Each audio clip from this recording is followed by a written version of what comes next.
I'm Noreen Jaffa from the Dursley Treehouse, just won the Sustainability Award. And I'm John Martin from Dursley Treehouse, which is Passive House certified, which has been our goal towards sustainability and having a light footprint and reusing things whenever we could, really.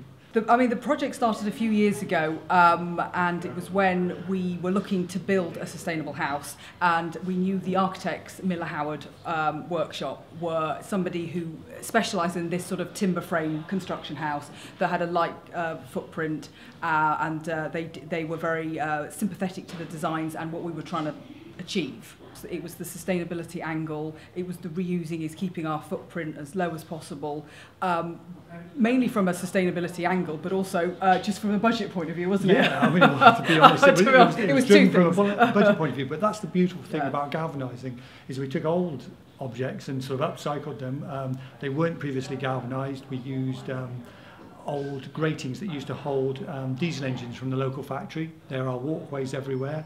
We had them cut to size. They were stressed out by the structural engineer to say they would do the job, and we had them galvanised, and we've got something that looks beautiful and has got another 100 years of use out of it that cost us next to nothing but just the cost of galvanising it, and they look fantastic. And they look fantastic, and they work really well. So you've got a product that was 100 years old when we got it, but worked brilliantly, and it was just because the foundry shut down.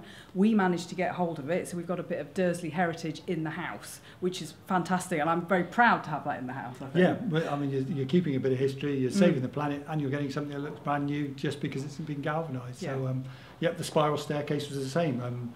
What was it? Comet went bust? Something I think like it was. That's right. Comet Yes, went bust. yes. Yeah, So we had and, that. same thing again. Yeah. We got an old fire escape. We did that and recycled that. And our balustrading is sheep fencing, and again that was galvanised. So we've got several products that are brand new, will last a long time. Yeah. But yeah, didn't cost too much. Indeed. Didn't cost us or the earth too much. I think that's a dual point that is really important to both of us, isn't it? Because we are Passive House certified, so we want to make a light footprint.